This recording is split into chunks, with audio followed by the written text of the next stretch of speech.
we're going to have these slides on the whole thing, so I'm probably not going to do too much switching from the slides to not. Although when we get to the end, we'll maybe go off of these slides. What I'd like to do is to do my best to have to just have a conversation, to use this as a way to talk about some things that we've been thinking about, and to give you, depending on the topic, some color to the things that you're going to see. First of all, we have been doing some version of a parent survey for a number of years. I see some family eating dinner while you're doing this. I love that. Is that Max? Hey, Max. Some version of this survey for many years. We have toyed with different surveys, but for the most part, we kind of landed on our own. And for the most part, we've tried to stick with that because one of the big, I'm going to stop sharing for a minute. One of the big pieces of value has to do with being able to compare from year to year. So even though you always want to experiment with different surveys and different questions, if you do that too much, you don't leave yourself much room for comparison on the same questions from year to year. So for those of you that have been filling it out for a while, you'll notice that the basic, I would say the core of the survey is the same. We also do a faculty survey every year. Same thing. That has, changed a little bit. We went on a different route last year, but we went back to our old route this year. So we survey all of our faculty about their experience as faculty members in the school. And of course, there's a lot of overlap in terms of people that are faculty and both faculty and parents. I see some representatives of the Board of Ed who are here. I do not want to throw anybody under the bus, so to speak, because the Board of Ed was not really involved in the survey, but we did talk about some aspects of it. Some of the things that came up over the course of the year were conversations that we had in our Board of Ed meetings. So I want to thank the members of the Board of Ed who are present, and thank you generally for being. We have 5 or 6 meetings where we get valuable feedback from the Board of Ed as ambassadors, and I want to thank you for your service and for your time. Surveys are not perfect. I would say that my experience with surveys is that for the most part, it confirms things that I think we already knew. But first of all, sometimes it's important to have that confirmation. Sometimes you're wrong, and it actually tells you that you were wrong. Sometimes, even if it confirms it, but it adds some color in terms of the degree to which there was an overwhelming response to something or a shift. Okay, they strongly agreed about this, but they were more neutral about that. I think the value is often in the subtle differences between questions which are obviously being answered by the same people, or between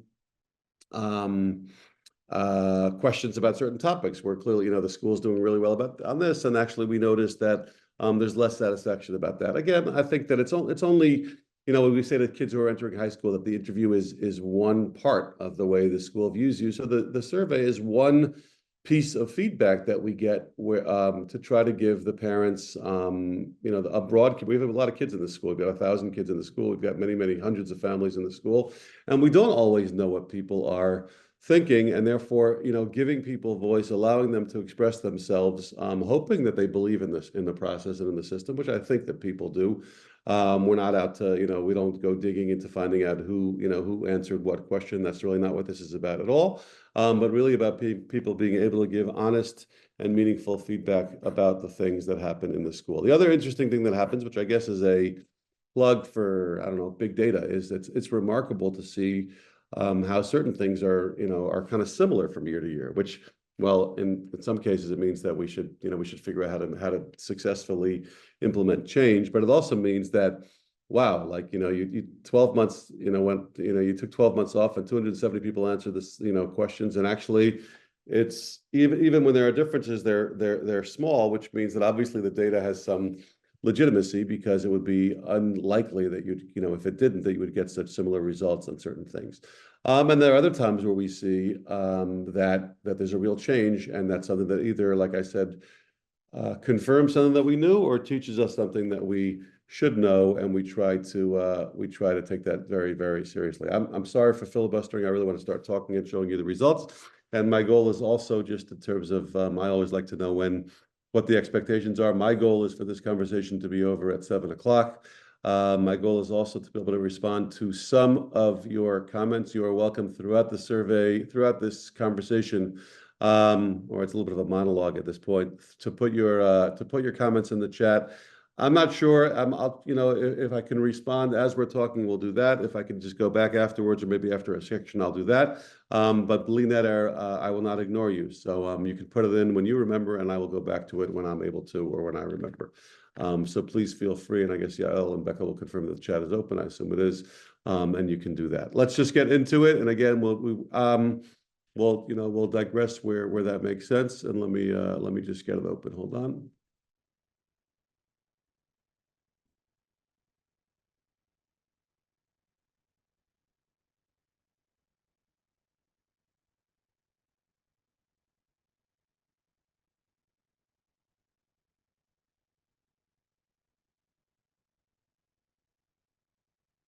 Okay, once again, just tell me that I got the right window open. Thumbs up, Yael, if you don't mind. You're good. We're good. Okay, thanks a lot. We had 243 total responses. I will also tell you, I saw some things in the chat now. I don't have my window open to the chat while my slides are open, although I just opened it up. The technology survey is in here. We'll talk about that. So from time to time, I'll go back to it. 243 total responses. I believe last year we had a little bit more, maybe 270. Remember, we have families in the school. You'll see that number somewhere actually over here. So that's actually I would say as surveys go, it's a decent response. Ariel Fishman, who I'm very grateful to. I'm flying solo tonight. He is not giving this presentation like he did last year, but he's been very, very helpful over the years in terms of helping us both develop and analyze this survey. And something that he taught me is that once you get past a core number, whether I saw it, let's say when we were past 100, 150. It wasn't like, oh, the next 50, we're going to change the percentages radically. Now, theories about who responds to surveys, I'm not going to go there. I really don't know. I think that we all might have our hunches. Do the more positive people respond, do the more negative people respond? It's probably pretty mixed. And therefore, I think that I'm going to assume that even though this is obviously not every family in the school, but the responses that we're getting are reasonably representative, and I certainly cannot prove otherwise. So we go with what we have, and that's the data that we try to use. So 243 responses. I assume that many people here are those that responded, and we'll take it from there. How many children do you have enrolled? I think this is an interesting question, right? Again, I would think that this is going to bear itself out. We obviously have this data, but it will bear itself out in terms of the whole school. That we have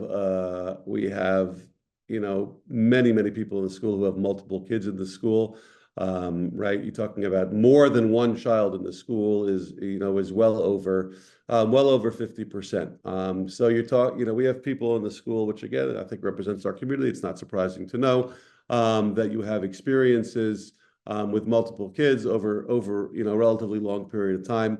And that's just, I think, kind of interesting data. You will see that by the way, I have the entire survey over here. So I wanted to give you everything. I'm not necessarily going to spend as much time on each question. I think I have over 100 slides, so don't worry about it. And each time you'll see me flipping through where I could, I just have these responses in different ways. I'm getting too old, so I can't have everything on one slide. But it might be helpful to you as I go through it, you'll see. What's interesting to note over here, this is obviously about the respondents. Probably not so surprising, a little bit of tapering off as kids get older, right? You might feel like, okay, if I've got one kid left in 7th or 8th grade, I'm tired of responding to surveys and like that. There's more energy about responding to surveys in kindergarten and some of the younger grades. But again, just, we ask all these questions, so I'm sharing that data with you. Kindergarten 1. 25%. This is going to be more than 100% because you've got people who have kids in multiple grades. But there's no grade that's not at all represented, but it does taper off in the older grades for sure. Hold on one second, please. This is right about the agreeing with the mission statement, not surprising. If you chose to send your kids to the school, I would imagine that you agree with the mission of the school. I don't think people feel, maybe some people do if you live in a neighborhood or if there's social reasons, but for the most part, I don't think that people feel forced to come to a particular school. So it's not surprising to see that you've got well over 90% who either strongly agree or agree. And it's around 70% or 67%, something like that, who strongly agree that they agree with the mission of the school. It's an interesting question. We do this every year. Obviously, I would like everyone to strongly agree with everything. Then we're doing a perfect job. Again, a question that I throw out to you as food for thought, which I've thought about a lot. I generally tend to allow for some merging of strongly agree and agree in terms of, right, we've heard a lot about presidential satisfaction, right? Satisfaction. So right, I like to say that if you strongly agree or you agree, you're basically satisfied. Although, if it's, if on one question it's like 70-30, whatever, 60-20, and on one question it's 40-40, that's obviously telling us something, that people couldn't get past that hump of saying like, yeah, it's amazing. So there's a little bit of a reservation there. But the way we look at these questions, we're certainly not satisfied with neutral and disagree. Well, it depends on what neutral is. Neutral could sometimes be like a not available or I don't know much about it. But for the most part, we obviously want people to strongly agree or agree. And that way we put those two numbers together to talk about our satisfaction. So here you've got 67 and 28. Like I said, not surprising. If you don't agree with the mission of the school, you're probably not going to send your kids to the school. Does the school live by its mission statement? Again, I feel good about this, although, again, I'd love to see that everybody thinks the school lives by its mission statement, but 51 and 40, there's obviously, a group of people who feel like I love the mission of the school, but in certain places, I think that they're failing short in their execution, and therefore, as we go through the details, that might explain why this question is different from this question, right? In other words, there's 16% of the people who agree with the mission, but don't have the same enthusiasm in agreeing that we live by our mission or that we execute our mission. But at the same time, I think, like you're seeing over here, 90% who think that we actually executed and live by it. This question is very important to me. I think people who know me and know the school know this. This is the first thing I talk about with, sorry, Yael and Becca, since I'm speaking for so long, if there is something either wrong with the connection or something that you think I'm missing, please don't be shy and just shout it out, okay? We believe deeply, it's the first thing I say to prospective parents, that if your kid is happy to wake up in the morning and come to school, then there's a very good chance that that child is going to learn. And therefore, it is very, very, very important to us that we think that our kids are having a positive attitude about their experience. Again, I will always say, I want everyone to have a strongly agree positive attitude, not just an agree positive attitude, but these are, as you will see, very strong numbers, and I think that is, frankly, I think it's the thing that our school has going for us, or the central thing that our school has going for us, which is that for the most part, and I think it applies to families as well, that kids are happy to be here, that people feel good about being part of this community. That doesn't mean that they don't think that there are things that they're not satisfied with, or that we can be doing better. We will go into those things, but again, 94% of kids, or I guess, right, and this question was about kids, so perception that your kids are having a positive experience is something that we feel good about. Some of these questions are a little bit out of order, not out of order, but more general, and we go to more specific. So this is a question about special projects and special programs that we have. If you remember last year, especially around scheduling coming out of COVID, I think we made some mistakes. We had some programs that were like not in the middle of the day, but in the late morning. I think we did better on that. I don't have a comp right now on this question to how this relates to previous years, but again, I would say a lot of satisfaction. I think that it is another thing that is really kind of representative of what the school does and what the school is, which is those times that we missed during those COVID years where people are coming in and seeing what their kids are experiencing. And there's a lot of gratification, even multi-generational, I would say, gratification and gratitude around the things that they see when they come in. First, Door Play, Wacky Wax, some programs that are new, some programs that are age-old, but positive feelings about um, about that. This was a question that we added this year. This is a great example of where I'm not surprised, but I will tell you what we were thinking about when we asked the question. I'm sure it's not surprising to you to hear that we weren't sure exactly what the right balance was in terms of having Israel part of the school experience. I felt, and I think our team felt strongly, obviously around October 7th, that it was so central.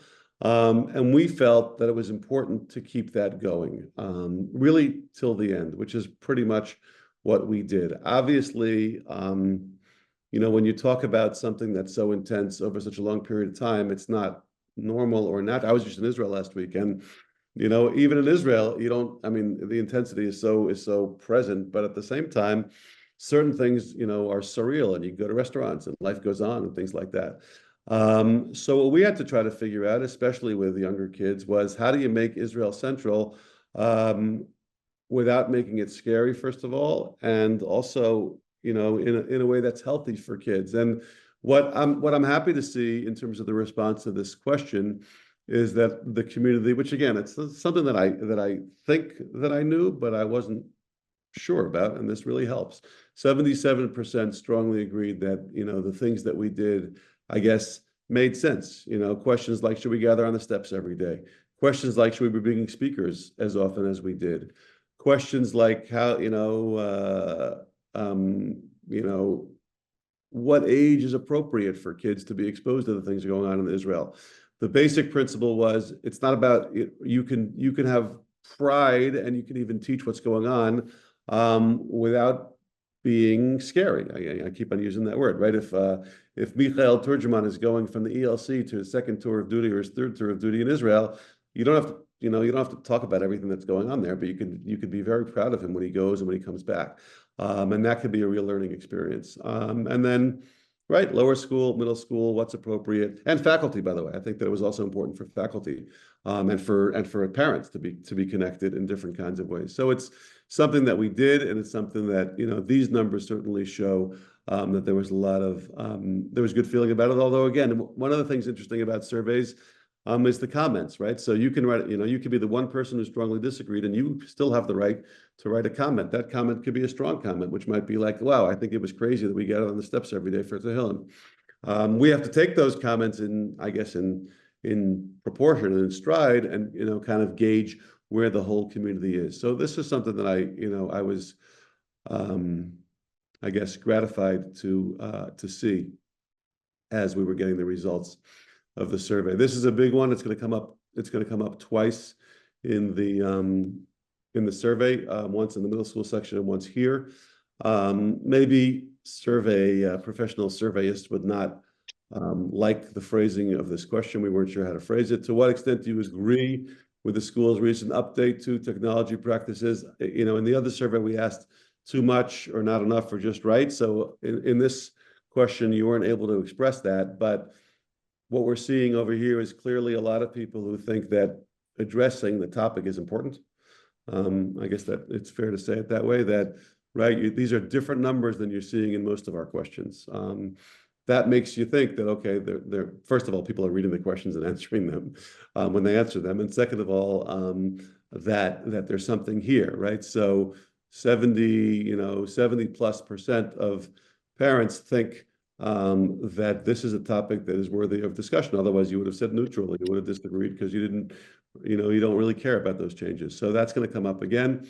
As I think we've sent out one main communication. We'll send out more, and then we'll come up in all of the things that we do, orientations and preschool things that you're going to hear from us around, that we are thinking about this, whether it's in terms of policies for personal devices, in terms of school devices, mainly the iPads that we use in all of the grades, but especially in 5th, 6th, 7th, and 8th grade, some of the changes around that.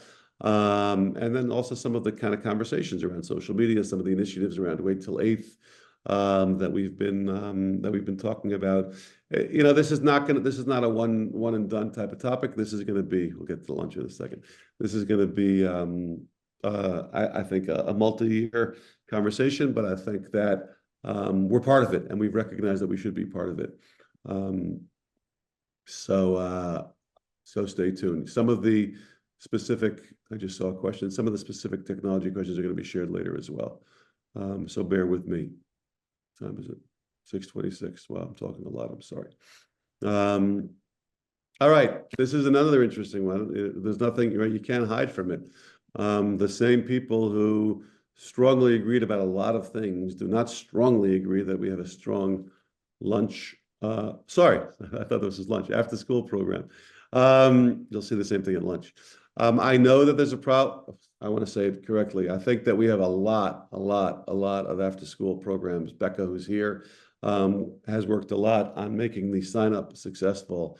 I spoke to somebody today from another school who I was, sometimes, I don't know, misery loves company. I was happy to hear that we're not the only ones with this problem, that they sell out so fast. But I think what you're seeing over here in terms of after school is, again, I can't say for sure because it's like a double question, but I think it has mostly to do with options and sign up. And it is something that we continue to work on. I think that whether it's for childcare purposes or for, kind of being able to learn new skills purposes, our after school programs are something that a lot of people really want. And therefore, we still need to continue to do better in terms of especially the sign up. But really it has to do with the offering. It has to do with the offerings that we're offering, and how to make sure that people can get what they want to get. So hopefully you'll see that in a few weeks and you'll feel good about it. And this is the specific sign-up question, which again is really similar to the one before. So I'm not going to go over it again. This is interesting because, as you know, if you've been here for a while, this has been a moving target. Anywhere from 8:30, I think it was officially like first bell 8:25, but second bell 8:30, to 8 o'clock, to now 8:10. I don't know if it's a sweet spot for everybody. I just still think that 8:10 is early, especially if people are traveling. But I think that the satisfaction that we're seeing has to do a lot with 8:10 instead of 8 o'clock, and a lot with the fact that you're getting out when it's light outside, which is good. We obviously added the sidewalk this year, which we've been lobbying for a long time. I think that helps also in terms of safety. I think that both faculty and parents, especially faculty, I would say, or feel good about the day ending when it's light outside. We have less weeks that we can have in Marvin school.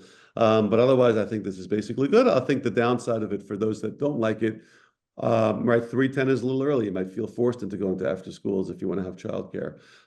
So it's not perfect, but I think that we've kind of hit the spot that we feel pretty good about. Obviously, 80, this is you can't make everyone happy, right? So if it's 82 and 17, it looks like we did pretty well on that question. A lot of people aren't using busing, but for those that are, busing can be a source of stress. There are different kinds of busing. We didn't separate that out. There's private busing and public busing. So again, there's a little bit of conjecture here.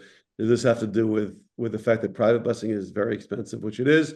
Does this have to do with public busing, which might be less convenient than it could be because it's not private, and therefore we don't make some decisions? Or is it something else? Again, I think that it is something that we should be looking at. We actually have someone now working on a new dismissal app, which will, when rolled out, hopefully allow parents to have more information. I think if you have more information, you'll have more satisfaction. But it's always an area that I think is ripe for growth and also ripe for less than perfect satisfaction. So it's something that we need to be aware of. It's very, very expensive. We bought our own bus a few years ago, and that gives us some flexibility and some cost savings. We could make the bolder decision to buy more buses. That obviously makes it more of our responsibility, but also more under our control. The finances of it are tight. I think it becomes. Hi, I'm making dinner. Come on in. How's it going? Sorry. So yeah, if you can help me with that, Becca, thanks.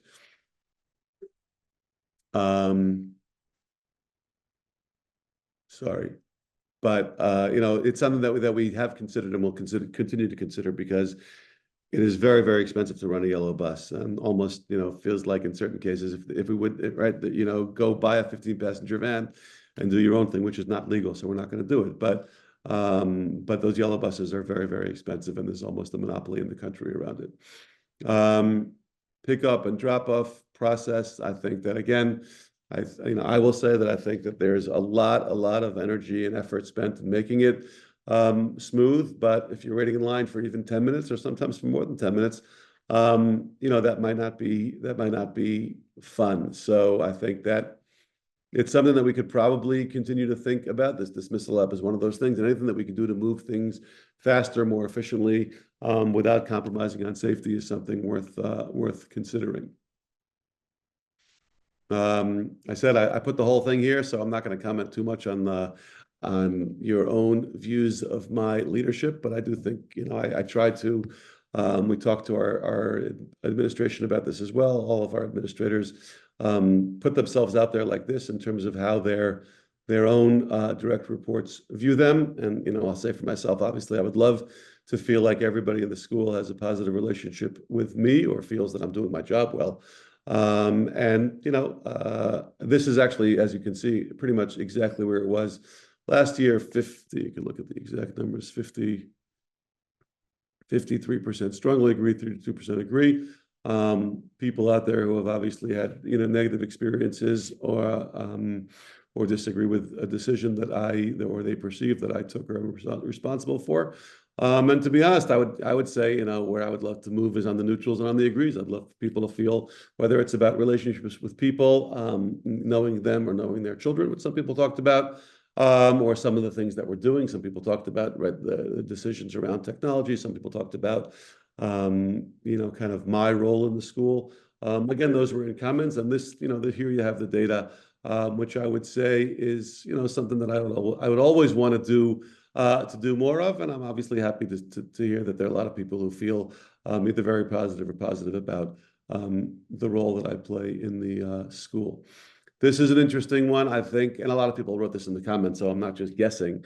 We have an interesting, or I would say an unusual, maybe, lay leadership structure. Many people wrote, I know nothing about the lay leadership. Some people said, I know nothing about the lay leadership, and that's insane. And some people said, I know not so much about the lay leadership, and that's fine because they're obviously doing their job because we're happy with the school. I do think that the culture of our school is one where the parents do not feel that the board is making the day-to-day decisions. I personally think that that's the way a school should be effectively run. But obviously the role of the board in terms of stepping into, COVID as an example, finances as an example, when there's a crisis as an example, obviously you want to know that there is whether, I don't know if the word is active lay leadership, but you want to know that lay leadership knows what's going on, and they're making the right decisions. I want to say here, because he's definitely not here, but Jack Bentham, who's the president of the school and who's been in that role for decades. That is not traditional, and I think that it's the work that he does and the work that he's done over decades and the values that he has, and the way that he's led have been remarkable, and I think something that lots of schools can and should learn from. It's obviously not what you would call best practices if you talk about term limits and things like that. So it's worth thinking about. I think that's what these results mean. And again, I saw, like I said, I saw it in the comments. Most people, there was a lot of neutral. And here I wouldn't make neutral to be a negative, because neutral simply might mean like I don't have anything substantive to say about that, but that doesn't necessarily mean that I'm not satisfied. But again, that's my own, I guess, my own conjecture. I think I want to stop for a second because I need to stop talking and maybe take a couple of comments. But let me go through these very general questions and then I'll stop for a second. I like this question. I think it's important. What I don't like about it is that we're giving into labels a little bit too much, left and right, but we were trying to be clear. So again, not surprising that most people agree with the hashkafa of the school, or as they define the hashkafa of the school. I didn't define it here, so obviously people have to do some self-definition. Also not surprising, and I think healthy, that there's almost an equal number of people who consider themselves a little bit to the left or a little bit to the right of the hashkafa, but obviously, again, comfortable enough that they're still here. So this is something where I feel like this is normal and natural, and I would say pretty healthy, right? 60% saying, yeah, this is our hashkafa. Again, whatever you think it is. And then a whole bunch of people in the middle, maybe, 10%, 15%, and 10% saying, I'm a little bit to the right, I'm a little to the left, but I want to be there. So that is, that is something that I think is, here you go, here are the exact numbers. I'm going to let you look at this while I actually go take a glass of water. I don't know what to do with it other than, it's good to know who's in your school. So take a look and I'll be back in 40 seconds.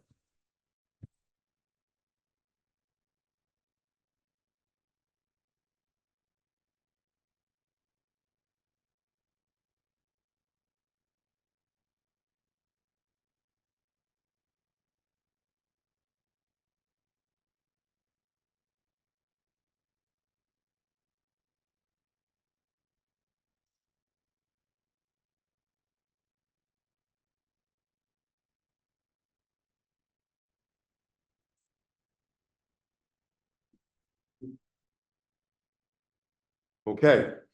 Et Chata'ai Ani Mazkir Hayom. Last year, Yael, I'm going to ask you to write this down. Last year, somebody said to me, how come the Young Israel of Riverdale was not here as one of the Riverdale options? And I forgot to put it back in. So I'm sorry again. We do not have a lot of Young Israel of Riverdale families, but it was certainly not intentional in terms of leaving anybody out. You see the makeup of the school here. Again, not surprising, but interesting, right? The shuls in Riverdale, right? Hebrew Institute of Riverdale, 20% of respondents. Young Israel, New Rochelle, around there. Obviously, there's a lot of others, so there are some things that we're missing. Riverdale Minyan, a local shul, but a little bit of a smaller shul. RJC, somewhat less than HIR. Maybe we have the numbers over here. Easier to get the exact numbers. Right, 18% of our school, again, 18% of respondents. We could obviously check this data somewhat. I think we ask it now in the application to it for admission. 21% of the Young Israel of New Rochelle. 21% of our respondents go to the Young Israel of New Rochelle. 13% of the RJC. We also have, not insignificant, because remember, if it's 10 from Scarsdale, that's just 10 respondents from Scarsdale. Maybe there are 20 from Scarsdale, right? Same thing with White Plains. There are 2 shuls in White Plains. So there you go. Right, 2 shuls in White Plains. You got to put those together, kind of in terms of what the White Plains representation is. It's always interesting to know where people are coming from. And again, if there's anybody, please feel free. I'm not looking at the chat now, but if you have comments or things that you might want to share with everybody, and I'm happy to comment on them when I get to it. Same thing with camp. It's clearly, we didn't get an exhaustive list, but it's a very interesting thing to see. Somebody, we were at Camp Seneca for the 8th grade chip. They're like, how come the kids don't go to Camp Seneca? Like, I don't know. Like, it's interesting how certain schools and certain communities go to certain camps. We are a very heavy Mosheva camp. We got a decent group of, I'm looking at sleepaway camps now, Morasha.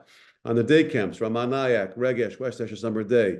Obviously, there's Mosheva Ba'ir. Those are the big ones. A lot of, right? If those are the camps that a lot of our kids are going to. You've got a decent, Camp Stone is making a decent showing over here. Camp Shemesh.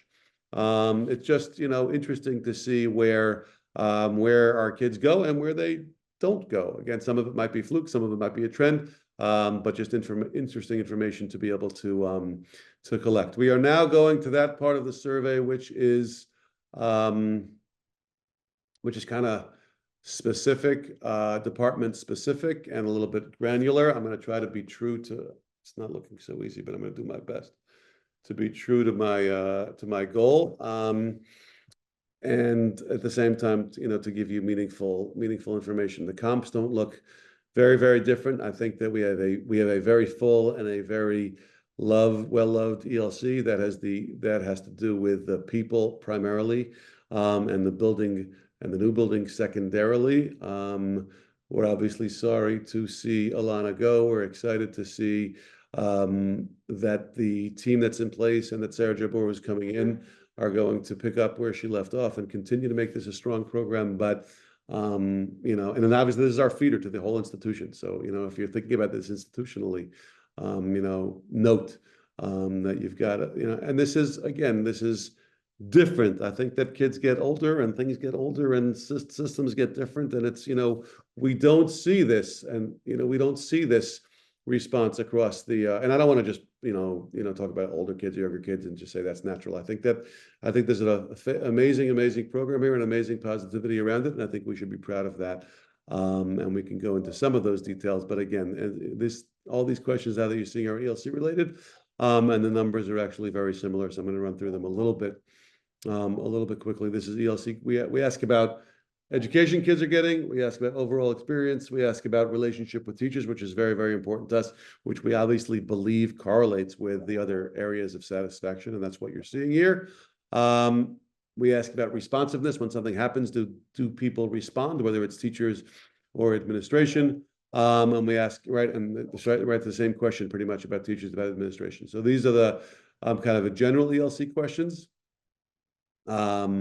And then we ask specific questions. I hope that you're able to see them. I'm going to go through them somewhat quickly, but more specific questions around specific things that we're trying to do. Over here, we don't see much discrepancy between the questions, as you'll see in other situations or in other cases. So that is worth thinking about and considering.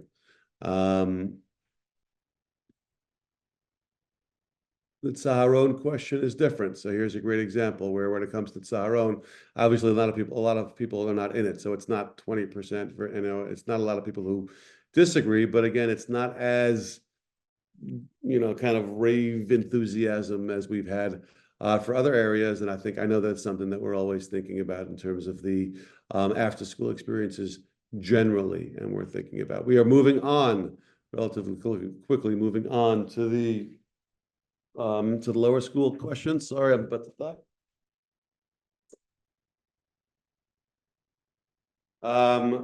Here we try to use the same basic model in terms of the questions that we are asking. So the question over here was about the academics. I have a theory on the academics in general and the language of promoting academic excellence. I hope that I share my words wisely and I'm not misunderstood. We believe in academic excellence. I don't think that we talk about academic excellence as being the center of a school experience. I think the center of a school experience is the growth of a child. I think that is the mission of the school. I think that children grow when they learn and when they feel good about themselves and when they challenge themselves and they are supported and challenged. But I wonder if when we ask a question about an environment that promotes academic excellence, for some people, do people say like, okay, my kid's learning a lot, but I don't see that as the centerpiece of the school. And I'm going to throw that out there right now in terms of the way some people are thinking about that. At the same time, I do want, and I hope that, and I think that it's something that we have to work on, that every kid in the school is, I will borrow from the high school, but it's the same institution, that every kid is being pushed beyond their comfortable limits. I think that is part of growth. So what I'm not comfortable with is, it's the happy school and therefore, learning is less important. I don't think that's at all true. At the same time, what I don't think is true is that we only care about academic excellence or academic rigor, because I don't think that's true either. So I'm gonna put that out there as you're looking at some of these results. Again, different from what we saw in the ELC in the previous department. Again, I would say overall, 80%, above 80% satisfaction. But some areas, or not some areas, but some people who aren't able to say that in the same way that they were able to say it previously. I'm going to, this is right, overall quality of education. I'm going to skip that for a second. And this is, again, the same model of going to the relationships with children. Please give me one moment.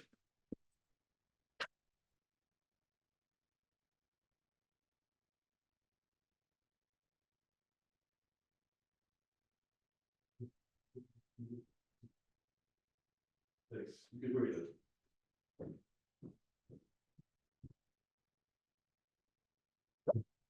Please excuse me. Same model, right? Teachers, relationships with teachers being being so central to the kids' experience in school.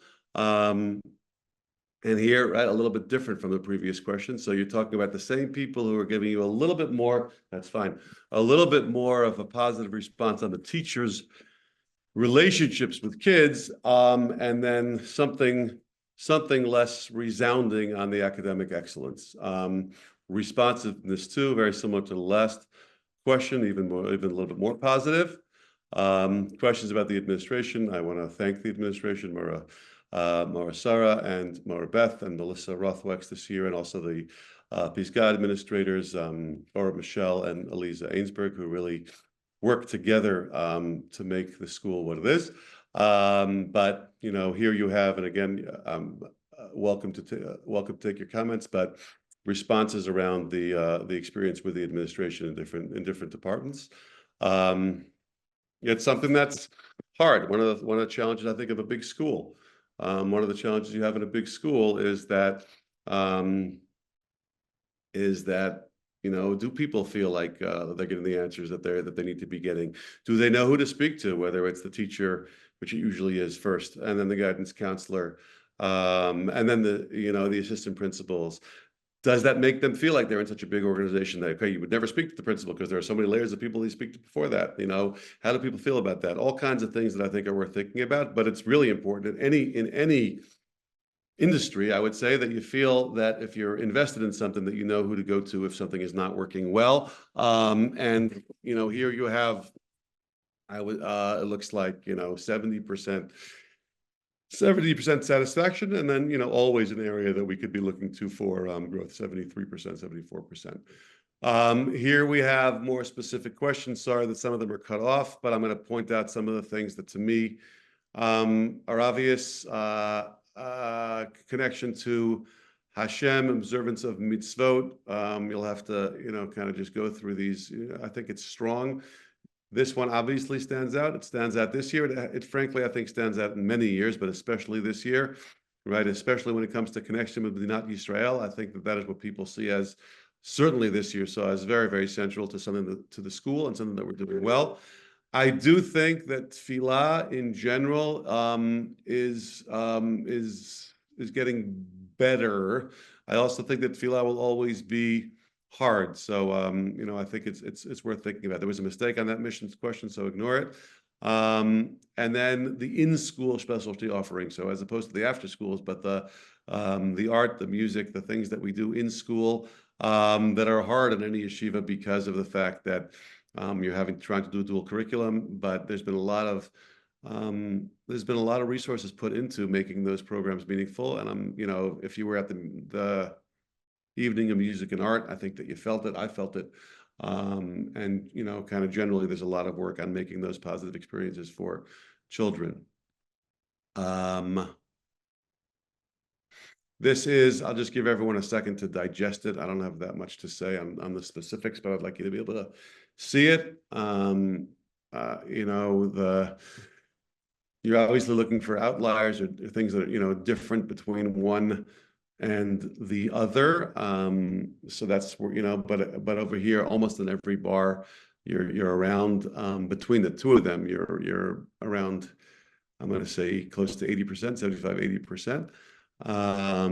And again, maybe with more time, you know, we could look at some of these differences between them. I have some comments on the middle school ones, which I'll get to in a few minutes.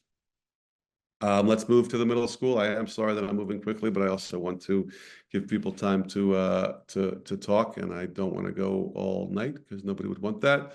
The academic environment that we have in our middle school. So here, you know, this is something that stands out a little bit, right? What does this mean? Again, a lot, right? I could just say, you know, 80% satisfaction and move to the next slide. But we know that the 80% is grouped a little bit differently than what we're used to seeing in some of the other ones. In fact, you know, even differently than it was last year. So I don't know, to be honest, I don't know exactly what this means in terms of the middle school experience this year. I'd like to kind of go to the other questions and talk about them, and maybe you'll have your own theories on this specific question. Here again, this is more what I was, kind of expecting, right? Positive and joyful experience. I do think that middle school years are challenging years for kids, and therefore, the things that we go through, and if your kid is not, coming home ecstatic, then you're not going to be able to strongly agree to this question. So I'm happy that there's a very, over 80% satisfaction on this question, and stronger than the general question about the middle school experience from before. So, this is more in line what I would expect. Obviously, we want everyone to have a strongly agreed positive experience when they come to school, as I said before. Overall quality of the education, this correlates more to that first slide that I showed you before. And if we go to the specific topics, again, I think this is something to highlight. I think that the teachers' relationships with kids, obviously, and when you get to middle school, you don't have one teacher. We do have these bands now, and I want to commend Rebecca and the whole team of the middle school administration, who have worked really hard on developing those relationships, making the special programs that make the middle school what it is, and the band system, which has allowed for some more closeness between particular groups of teachers and groups of kids. So even though it's not exactly like high school or like middle school used to be, where you're just sometimes running from one teacher to another, but you have kind of a core group of teachers that you spend most of your time with, and the relationships are strong. Not everybody feels that way, and we want everyone to feel that way. So I think that this is really kind of digging into the specifics, and trying to make sure through our guidance department, through our homeroom teachers, through the structures that we have, and through the structures that we don't have, or things that we could be doing differently to get there. There's some specifics. Go ahead.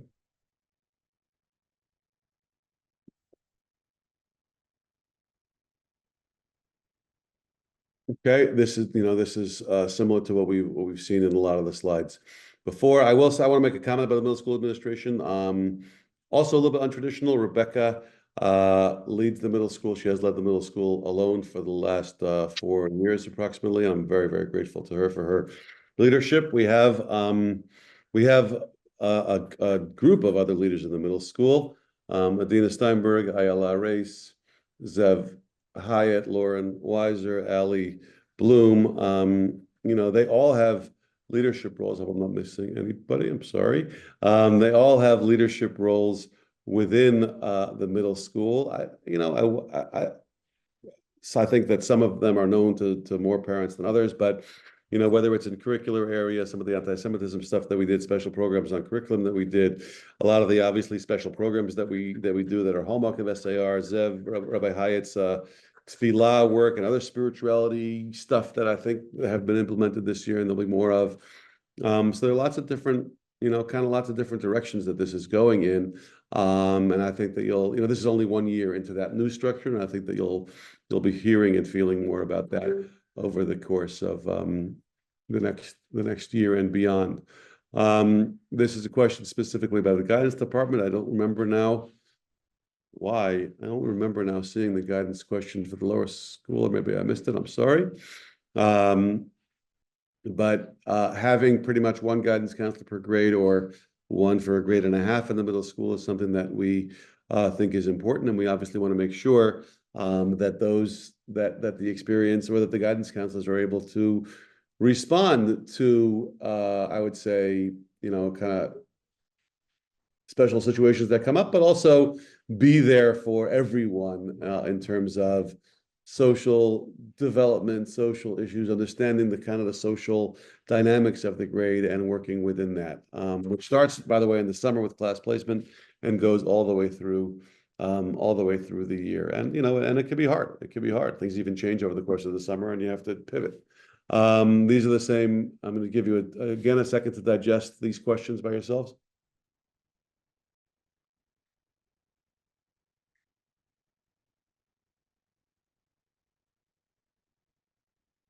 Once again, you've got this green bar standing out, way beyond where it is in other things.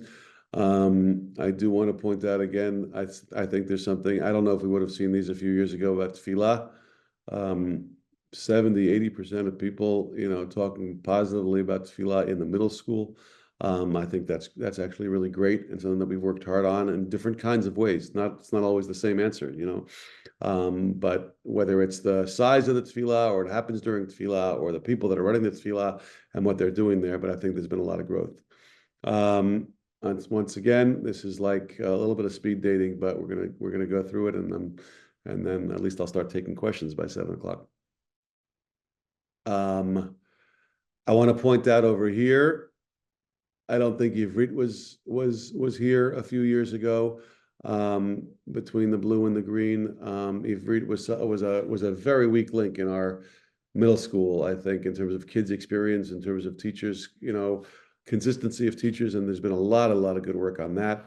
A lot of positivity around the Gemara department, around the math department, around the English department. You see the numbers for themselves. Tanakh also positive, but a little bit different from the other ones. I think that we've frankly, we have to figure out the hours that we're teaching Tanakh, and it's something that we've combined Chumash and Navi. And we want to make sure that we really give kids a robust Tanakh experience. We're focusing on Ivrit and Tanakh. That's an area of focus for next year, which you'll be hearing about or experiencing. Again, I think that there's a lot of positivity here, and you can form your own opinions about some of the dips or changes. I think when it comes to the arts, my theory is that we still, the arts are still something that is not as much an area of focus as it could be in a school that doesn't have a dual curriculum. I would say it that way. And I think that that's something that is hard. These are the results. These are only the partial results, but I would say the big ones from the technology survey that we were talking about before. And I think it's important to notice, right? Obviously, the orange here is just right. Too much and not enough. So wait until at least 8th for smartphone. Wait until at least 8th for social media. You've got the vast majority of parents who are saying this is the right place to be. And then if you add to that people that think it's too much, but you've got a significant group of people who think it's not enough. And I think that this slide on any question, right? Because they're all very, very similar. This slide, I think, represents some of the challenge that we have and that we're going to continue to have in terms of some people feeling like we should, and not just some, right? When a sum is 10%, everyone's important. But when sum is 10%, that's different from when sum is 32 or 33 or 35%. At the same time, it is, you've got a clear, really vast majority of families who think that they don't want to see us doing more because it's either just right or too much. Now, again, it's not all about, it's not all about voting. It's not all about a democracy. We obviously try to form our own opinions about what the right thing to do is. But I think that this slide of these 4 questions, and there were other questions there, and we could do more on that. But I think this slide really does kind of, first of all, I think it makes me feel like, okay, we should be doing more. We should be doing this. Like we should be doing this. We shouldn't necessarily be doing more than this, but we should be doing this. And I think that, trying to figure out where that's about, and I think that we're going to be judged and we should be judged on our execution this year, right? It's talking about it is one thing, executing it well, with iPad chargers and, policies and Apple classrooms and stuff like that, that's on us. And we're going to have to demonstrate that. And some of it has to do with, okay, figuring out what the school's role is and what the parents' role is. So, worth further conversation, but, and again, this is kind of an old question, so it was still in part of the general survey, but I do think it articulates the same thing. You've got, right, if you take the people who are neutral, which, that's an interesting one, neutral on that question, 25%, right? And then you take the people that, you've got 38% who strongly agree that they were incorporated well. And you've got, they're almost the exact same thing, 36% who don't.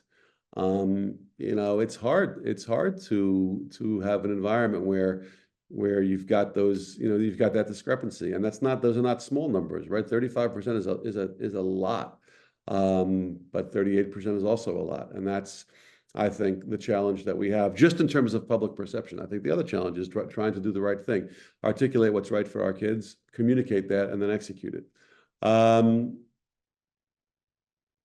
I'm just running out of time, so I'm not going to spend so much time on anecdotals. I mean, these are just kind of general questions about anecdotals, about parent-teacher conferences. You know, interesting one also because of Zoom, right? A lot of people commented that they want to be back in the school, but the data over here doesn't show that. Most people feel that way. Questions about volunteering. Questions about communications, very positive reviews about the Charashot that we print now, which I was really happy to see because it's, you know, it's really important. Obviously, questions about frequency of emails and strong comments about those kinds of things. But, you know, these are the kinds of things that we look at more closely for each department, and we think about, you know, what we can be doing differently. I was happy to see that most people think that we create a safe and secure environment for your kids. That the facilities are well maintained. This is what I was talking about before. For some reason, I thought it was here. I love the new lunch company that we have now. That, you know, Aaron was amazing for so many years, and now Alex and Damien are great to work with. But school lunch is still school lunch, and maybe there are things that we could be doing to make kids feel, you know, still if 60, you know, over 60% who are okay with it, but certainly not loving it. So I think it's something that we can think about. It's a huge expense, obviously. People like this, although some people were like, well, why don't you just make this part of the program instead of an extra, which is a fair question. We can think about that for the future, but you know, there's a history to this one. Interactions with the business office were very positive. Tuition payments, I think, you know, generally those types of questions, contributions, actually, this not as positive as I'd like them to be. People are not saying as strongly that they feel appreciated when they contribute, and I wonder what that is about, and I wonder what we can do differently around that. Right, the people that didn't answer this question didn't answer it, but if you put these three together, I think that there's a general feeling of fair and equitable. In terms of the way we offer tuition assistance, which is important and always important to do. These are interesting questions about the value for our tuition dollars. I always think it's an important question. It's expensive to put your kids through school. If it were $3,000 less, it would still be expensive to put your kids through school. But at some point, you would probably feel like you're not getting value for that expense. And we always ask this interesting question: would you go for a tuition increase for more, or would you go for a tuition decrease and be willing to trade off? And of course, not everyone here agrees with what they would trade off, which is a whole different thing. But I would say that, you know, I'm pretty satisfied with this slide, even though I think we have to be aware of the fact that especially these 30% of parents are saying, well, this is, you know, please be thoughtful about this because it's still really hard. It doesn't matter that Horace Mann is double. We're not Horace Mann, and we don't live in the same community, and we don't have the same, you know, the expectations are different, the needs are different, and maybe the resources are different. Well, okay, I'm going to stop. I think I went through. It's 7:04. Well, 99 people are still here. I couldn't even tell who was on. Thanks for bearing with me, and I will not be insulted if you go off, but I would open, for at least a few minutes, I would certainly open the floor to questions on the chat, or if you'd like to share something, any kind of feedback on the feedback, you're welcome to provide at this time. But yeah, I'll give you my closing remarks at the end. Normal the results of the test. So I shared some of them, and we'll try to do more as we roll out some of our policies. If anybody if you want to either raise a hand or just unmute yourselves, I think if that's allowed now.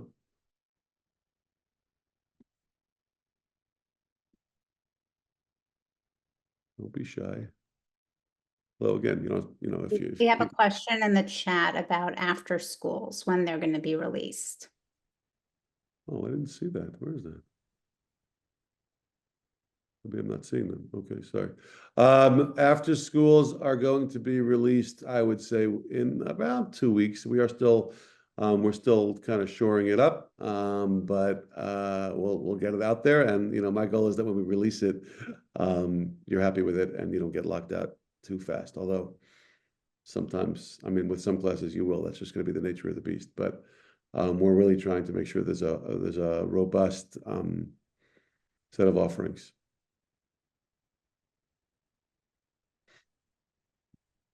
Right now, we do not plan on continuing to Hillel on the steps for next year. Somebody asked me that in a direct message. I have mixed feelings about it. What I've learned from it, I think we did the right thing this year. I think that it would probably be a lot, although you can make the argument that, even with no crisis, it's nice to gather like that every morning.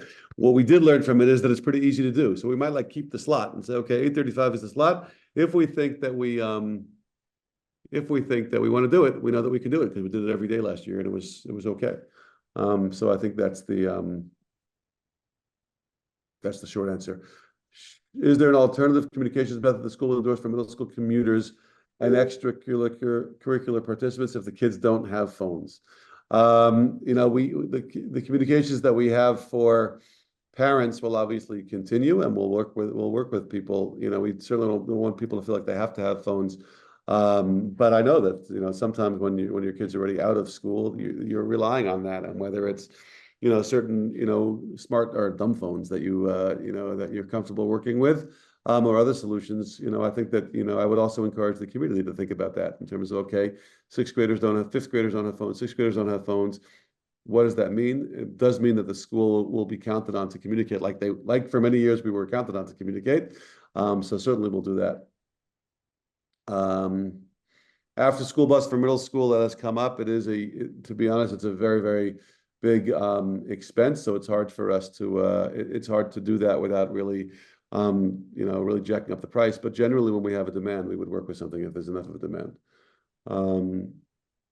We're gonna send you some information about 7th grade iPads and options in terms of that. I know that question has come up, so believe that will come up. I don't have a day and a time. I'm sorry, but we are committed to giving you a fair warning. So you're not going to just get an email saying sign up now. I hope that's reasonable.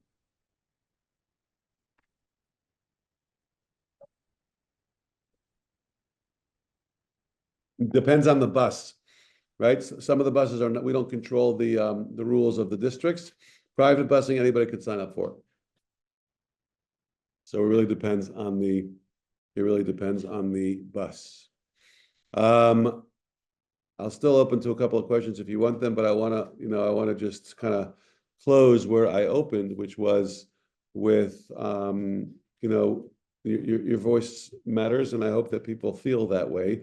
And I hope that you feel that you're heard, even if heard doesn't always mean that we do kind of exactly what is asked, but we try to take people's feedback seriously, people's experience seriously, and this as one way of doing that. So so people say, okay, what are the 3 things you're going to change because of the survey? I don't think I could point to the things that are going to radically change because of the survey, but I can tell you that I almost obsessively actually when they come and look at the responses and really see where people are, we take it seriously. I take the comments seriously too, although we didn't talk about those here tonight, because again, that's a little bit of a harder malacha, as they say, in terms of understanding what it means. If it was only said by 1 or 2 or 3 people, you want to take it seriously, but you don't want to be blinded by it if it's not representative. But whether it's through the meetings that we have in school, or the orientations, or the conversations that we have, or the individual things, we hope that you feel that way, and that is one of the reasons why we do this and things like this. The watch has school hour settings, so it can't be used during the day. Got it. Okay, so yeah, I'm going to allow people to, and I like the conversations in terms of coming up with ideas for kids who are coming to school without phones. And we do have a lot, by the way. We sent out another one, but I know that in 5th grade there's been a pretty strong commitment to this, and and unfortunately it took us a little bit longer to send out the other ones, but I'm sure that we will see that with the others as well. I want to thank Yael Baker for all of the communications work, together with the rest of the communications team, Ilana Sharazin, Randy, who does so much of our video work. I want to thank Becca Glassberg, who's on, for all of your work with the tech department, the IT side and the educational side. We appreciate your commitment. I want to thank all of you for taking time to be with me tonight. We're going 11 minutes overtime. Tomorrow's a fast day. It starts early and it ends late. So I hope that you have the strength.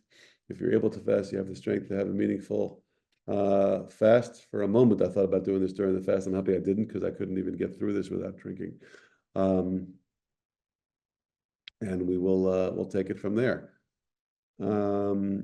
Sorry, I don't want to. iPads. You know, I don't think it's a subject specific question. I think in my Gemara class, for example, where I use slides for every sugya that I teach, I think that the iPads have that material on it and can be used for good. I try to be makpid that the kids should be using an actual Gemara for the learning of the Gemara. But what I think is that for some kids, many kids, the simple natural tools that an iPad has allows them to be organized, take notes, to not copy the notes from my slides, etc. And it's also a tool or a source, could be a source of distraction or, you know, kind of being off topic.